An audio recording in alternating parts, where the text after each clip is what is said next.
Fala, minha audiência, como é que vocês estão? Depois de breves férias, estou aqui de volta para gravar um vídeo para o canal. Vamos lá, e hoje eu vou falar do Chelsea Football Club, o campeão da Copa do Mundo da FIFA de 2025, que é hoje um clube poderosíssimo dentro do futebol mundial. Mas será que sempre foi assim? Vamos conhecer um pouco mais da história do Chelsea e entender como o clube chegou no status atual. Fica aí até o final do vídeo, você vai conhecer os principais momentos da trajetória do clube e vai se impressionar com o processo de crescimento e valores envolvidos em mais de um século de história. Valores esses que eu vou revelando ao longo do vídeo na linha do tempo. Mas antes, para dar aquela força pra gente, deixa aí o like e se inscreve no canal. A história do Chelsea está intrinsecamente ligada ao seu estádio. Tudo se inicia com a compra do estádio Stamford Bridge pelo empresário Gus Mears em 1896, mas que ele só tomou posse do estádio em 1904. Ele tentou primeiro alugar para o Fulham, que não demonstrou interesse em utilizar o estádio para suas partidas. Dessa forma, Mears decidiu criar o próprio clube para utilizar o estádio que ele comprou. A equipe de Londres, então, foi fundada em 10 de março de 1905, numa sala no andar superior de um pub, o Rising Sun. E em 20 de abril, o Chelsea Football and Athletic Club foi registrado na Companies House com um capital de 5.000 libras somente. Guarde esse valor para compararmos com os números atuais. Em sua primeira temporada, o time atraiu no dia 13 de abril de 1906, num jogo contra o Manchester United, um público recorde de 67.000 pessoas para assisti-lo na segunda divisão inglesa. O público foi 11 vezes maior que a média dos estádios da segunda divisão naquela temporada. Como curiosidade, na época, os atletas do clube não exibiam a mesma forma física que os jogadores atuais, como podemos ver nessa foto aqui do lado do primeiro goleiro do Chelsea, William Fatty Foulke. O Chelsea conquistou acesso à primeira divisão do campeonato inglês já na segunda temporada e a partir daí oscilou entre a primeira e a segunda divisão nos seus primeiros anos. Durante a Segunda Guerra Mundial, o campeonato foi abandonado na Grã-Bretanha, por razões óbvias. O Chelsea competiria em uma série de competições regionais então, entre elas a Football League World Cup, sagrando-se campeão a derrotar o Millwall por 2-0 diante de 80.000 espectadores.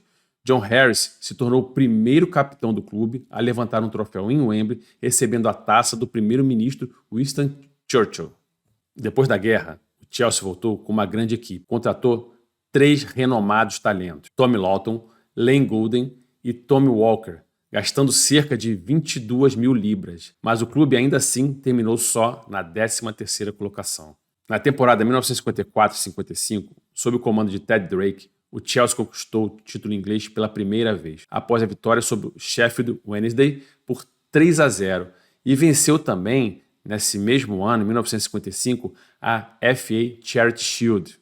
Com a conquista do Campeonato Nacional, o Chelsea tinha a oportunidade de disputar a primeira edição da Liga dos Campeões da Europa, que se organizaria na temporada seguinte. No entanto, a The Football Association e a Football League negaram a participação do Chelsea, considerando que deveriam priorizar as competições nacionais. Aquele tradicional jeito inglês de ver as coisas, achando que o campeonato deles é sempre mais importante que qualquer outra coisa no mundo quando se fala de futebol. Temos outros exemplos desses ao longo da história, inclusive no futebol de seleções. Eu vou contar essas histórias aqui depois, ao longo dos vídeos do canal sobre história de futebol.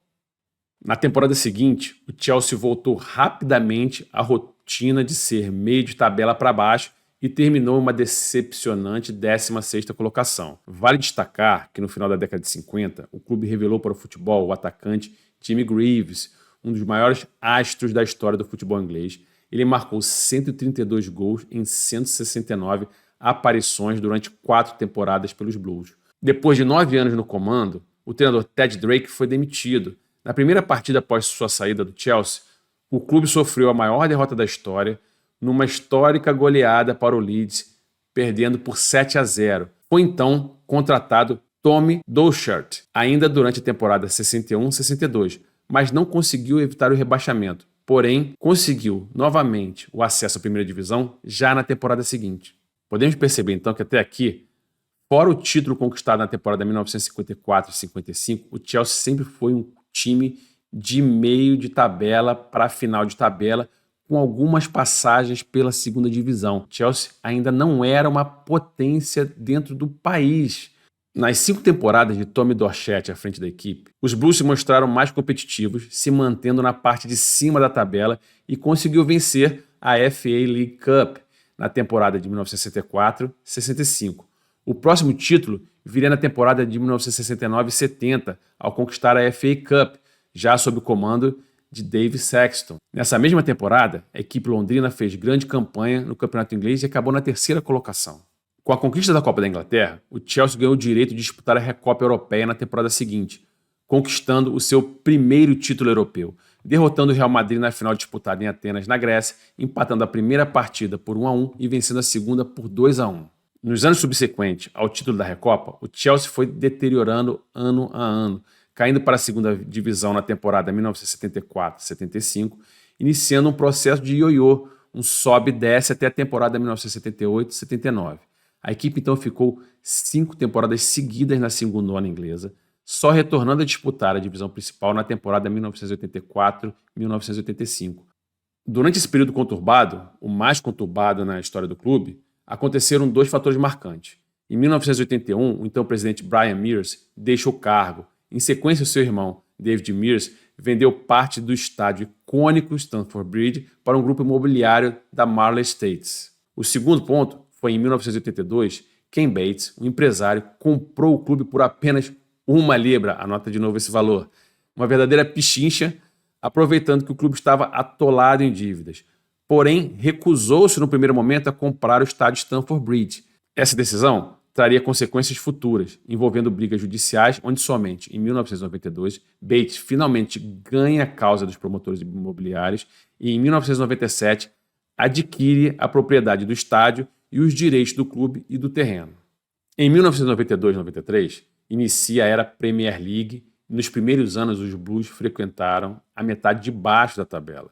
Em 1995, o clube contrata o astro Rudy Gullit e o galês Mark Hughes por 1,5 milhão de libras, juntamente com o romeno Dan Petrescu.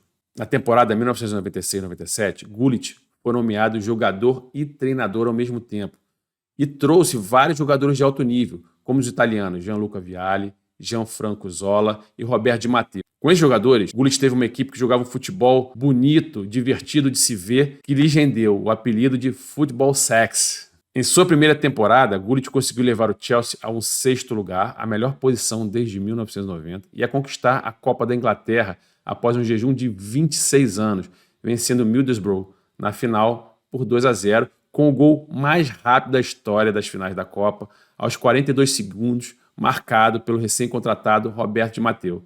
Gullit, no entanto, foi despedido em 1998, apesar de sua equipe estar na 2ª posição da Premier League e nas semifinais de 2 competições, a Copa da Liga e a Recopa Europeia.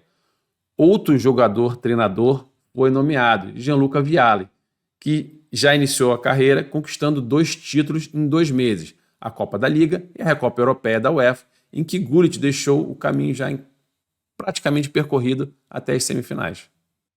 Dá para notar que já no início da era Premier League, os Blues apresentavam mais constância, estando mais vezes na primeira metade da tabela de classificação da Liga. Dando sequência na caminhada, em 2000, o italiano Claudio Ranieri foi contratado para o lugar de seu compatriota Gianluca Vialli e manteve esse caminho do clube nas temporadas seguintes.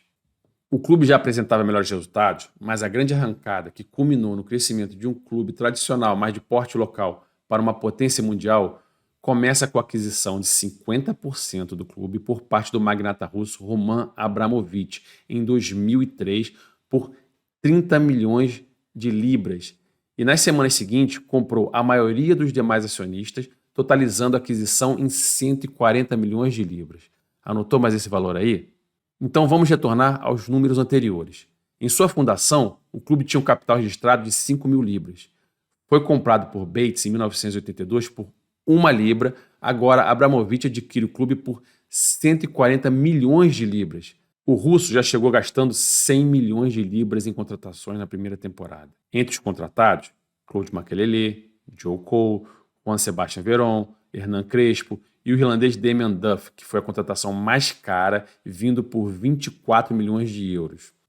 Com a nova equipe, logo na primeira temporada, o Chelsea fica em 2º na Premier League e chega pela primeira vez na semifinal da Champions League. Apesar dos excelentes resultados, Ranieri foi despedido ao fim da temporada e Abramovich contratou o treinador português José Mourinho para o seu lugar. Mourinho chegou pedindo a contratação de 3 compatriotas, o volante Thiago, o lateral Paulo Ferreira e o defensor Ricardo Carvalho. Além deles chegaram Arjen Robben, Mateusz Keisman e o goleiro tcheco Peter Cech, que virá a ser um ícone do clube. E o mais caro reforço, o atacante Didier Drogba, contratado por 24 milhões de libras. No total, o clube gastou cerca de 166 milhões de libras só nessa janela. Veja que começava aí uma época de gastança absurda de dinheiro em contratações por parte do clube. Na temporada 2004-2005, a primeira sob o comando de Mourinho, os Blues voltam a ser campeões ingleses, feito que o clube só havia conseguido uma vez na temporada de 1954-55, como eu comentei anteriormente aqui no vídeo. Na temporada seguinte, 2005-2006, veio o bicampeonato da Premier League, conquistado no centenário do clube. E nada melhor do que uma grande conquista como essa para celebrar uma data tão importante. Bom, a partir daqui, o Chelsea passou a ser, em quase todas as temporadas, um candidato ao título da Premier League, conquistando o título em mais 3 oportunidades, ficando 3 vezes com a vice-colocação, 5 vezes em terceiro e 3 vezes em quarto. Conquistou a FA Cup 5 vezes, 3 vezes a Copa da Liga Inglesa e ainda levou 2 Community Shields. Mas a consagração continental demorou um pouco mais. Veio na temporada 2011-2012. Liderados pelo italiano Di Matteo, os Blues chegaram ao sonhado título ao vencer o poderoso Bayern de Munique numa partida com um final de cinema. Após tomar o gol da equipe alemã aos 83 minutos, o Chelsea chegou ao empate aos 88 com o artilheiro Didier Drogba. Na prorrogação, Peter Cech ainda defendeu um pênalti cobrado por Arjen Robben, ex-atleta do clube. Com o empate 1-1, na disputa de penalidades, Cech defendeu mais 2 cobranças e, junto com Drogba, se consagra herói do primeiro título do Chelsea na UEFA Champions League. Conquistou a Europa, mas não conquistou o mundo. A equipe inglesa perdeu a final do Mundial de Clubes da FIFA para o Corinthians por 1-0 e viu a chance de chegar ao topo do mundo escorregar pelas mãos. O Chelsea repete a dose na temporada 2020-2021, levando a segunda orelhuda. Porém, na temporada seguinte à conquista, as coisas desandaram e Frank Lampard foi substituído por Thomas Tuchel, que levou o time ao seu primeiro título mundial de clubes ao vencer o Palmeiras por 2-1 na final do Mundial de Clubes FIFA. Pela primeira vez, os Blues chegavam ao topo máximo do futebol mundial de clubes. Devido ao conflito entre Rússia e Ucrânia, o bilionário russo Roman Abramovich sofreu sanções do governo britânico por possuir ligações com o presidente russo Vladimir Putin. A punição impedia que o Chelsea vendesse ingressos para suas partidas, fizesse renovações de contrato, venda de mercadorias e transferências de jogadores. As decisões seriam danos irremediáveis para o clube londrino, por isso Abramovich entregou o comando do clube e decidiu vender de vez a equipe. No dia 24 de maio de 2022, o empresário americano Todd Boehly, também coproprietário de clubes da NBA e da Major League Baseball, adquiriu o clube por 4,25 bilhões de euros. O último capítulo dessa história todo mundo conhece e vivenciou recentemente. O Chelsea, comandado pelo italiano Enzo Maresca, venceu a primeira Copa do Mundo de Clubes realizado pela FIFA num formato similar à Copa do Mundo de Seleções. Alcançou o maior patamar que uma equipe do futebol mundial pode alcançar. Vimos aqui que o Chelsea saiu de um valor patrimonial de 5 mil libras em sua fundação para uma aquisição de 4,25 bilhões de euros em 2022. A ingestão financeira de bilionários e investidores e uma mercantilização sempre crescente do esporte levaram um clube que não era nem de perto uma das forças do futebol inglês no século XX, como você pôde ver aqui, se transformar numa potência do futebol mundial no primeiro quarto do século XXI. Desde a compra do clube pelo empresário americano, o Chelsea pagou 1,6 bilhão de euros em transferências. Somente na janela atual foram 243 milhões de euros. O atacante João Pedro, que chegou com o Mundial de Clubes em andamento para classificar o clube para a final, fazendo 2 gols na vitória de 2-0 sobre o Fluminense na semifinal, custou 55 milhões de libras esterlinas aos cofres do clube. É surreal, mas é isso aí. Como dizem, o dinheiro é a mola mestre do mundo e no futebol não é diferente e muito pelo contrário, cada vez se vê mais o poder dele fazendo clubes que antes talvez não fossem tão competitivos por ter essa injeção de capital de grandes milionários ou grandes empresas, acabam se tornando potências internacionais. Aconteceu com o Chelsea. E aí, gostaram desse vídeo? Se gostaram, deixa o like, compartilha com os amigos e se inscreve aqui no canal para podermos fazer mais vídeos como esse, contando histórias de outros clubes grandes. Obrigado mais uma vez pela sua audiência.